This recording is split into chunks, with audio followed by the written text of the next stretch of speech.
It's the time to get down.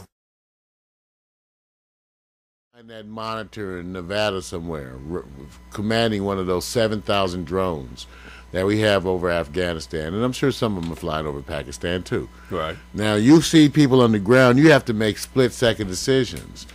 Therefore, innocents are killed. Yep.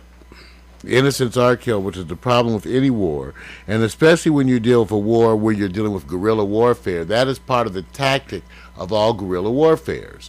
The guerrillas hide amongst the people, causing you, the occupier, to having to kill innocents, which turns the local population. If anyone out there, go read up on guerrilla. It's the same stuff. It works, and it worked in Vietnam. It worked in Ireland. Right. This is what you do to get the occupiers out, and it's being used against our forces in Afghanistan. Our boys, our girls, our children, they're suffering. In this war. Here's the other part to it, Mario. And when they reported about the civilian deaths, and the main four, the first four, one was you could say a resident of Afghanistan for 30-something years, a family, husband and wife. I said the part that everybody's going to sit there and try to look at and frame and says, "Wow, they've been there for 30-something years." I said, no, this was an example attack, meaning that. That for whatever reason our military may be killing innocent civilians, that the same goes to anyone regardless of how much time they're staying over there, whatever mission they're on. Because on the other side of the fence, and look, I'm not supporting this, I'm just saying, if they say, well, look, you don't know the background stories of the people or the civilians you may have killed in an effort to go ahead and fight against the Taliban, well, now we're going to come back and hit places what they call collateral damage. So I believe they were targeted for that message. That's just my personal opinion. I have no. Well, that's part of the issue targeted, too. And man. Vic, we all know that our young people come back damaged. This happened in Vietnam. Right. You go over there and you fight a war and turn around and find yourself shooting children. Right. That messes with your head. Yes. So when that's why we want them to get the best aid. And the reason why we cover this because we point out the tragedies on both sides. It's not just what we're doing, it's what they're doing too. Remember, innocent people. So now we got 10 aid workers over there trying to bring medical aid. Yep. They're not spreading religion. Nope. And then quote unquote the Taliban, even though I tell you, Vic, when they say the Taliban, and I hate to be the typical leftist dubious, when they say the Taliban claims responsibility, who's claiming what? And how do you know it's the Taliban? Yeah, and why should I trust you? And why should I believe anything you say? Right, we don't know. You've been lying so long. Right. You've been lying so long. Right. And talk about you lying to help me out. Yeah. All right, you trying to help, you protecting me. Don't protect me by killing 15 Afghan civilians for every Al-Qaeda. Yeah. If that's the help you bring in, I'll do it my own way. Yeah. Don't give me no help then. Yeah. I don't want that help. It's a different war. Keep that shit. It's a different war. and there's a reason why a lot of our troops, and I pray for them moreover than any policy decision maker as it relates to what they're going in and fighting for. Okay. Why suicide rates are up.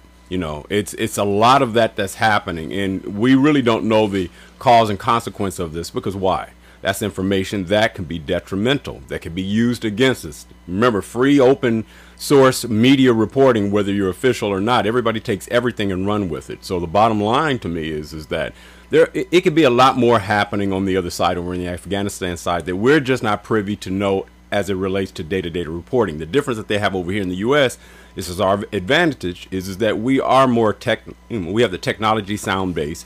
We have the infrastructure of reporting. We can take full advantage of it to know the details of everything we do over here. Totally different in Afghanistan. I understand that they don't have the wherewithal to report and then have somebody go against and say, here's the disinformation. There's nobody that we look at in Afghanistan that says, here's the ones that's standing up to fight for those people and basically bringing you some truths that you didn't know. Why? There's an obvious reason. So I have to take a little bit with a grain of salt, just a little bit, but I do understand, you don't know what's true and what's not. Now that's part of the issue. All I know is here at Paxteria, we say prayers for our troops. Please protect them. We say prayers for the innocents, the women and children. Because every war has this, you guys. Every war. War is like a video game where you can look at only death a certain way. There's never covert. There's never collateral damage, and then you never get to see the pictures and devastation of it. You usually get a soft reporting of what's happening, and you get used to it. If you hear a number of deaths, you go, okay, that's because they're in war. But you really, when you get the story behind each individual and the mindset and what they're going through, it's almost like watching that movie, The Hurt Locker. You got to get in the mindset of what it is to approach, having to go out here, put your life on the line just to get rid of the bombs so you can go out there and then canvass the area and fight the enemy. But you got to get past just walking down the road. So to me, a lot of it is just, we just wrap things up in a 30-second report, more or less in mainstream media, and that's it. And we go on to the next. Well, let's deal with all the bad stuff. Let me tell you the other thing. Okay, let's quickly, too.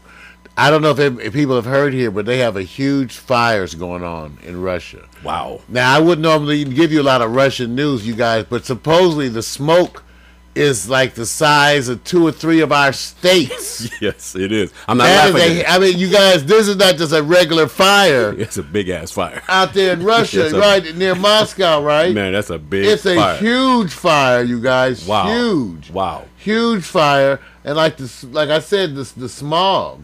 The smog is just supposed to be ridiculous. It's amazing because nobody's gotten any real footage as of yet. I haven't seen anything, so maybe you've seen some footage, but I can't imagine seeing what the smoke trail is from up above of how much it's spreading.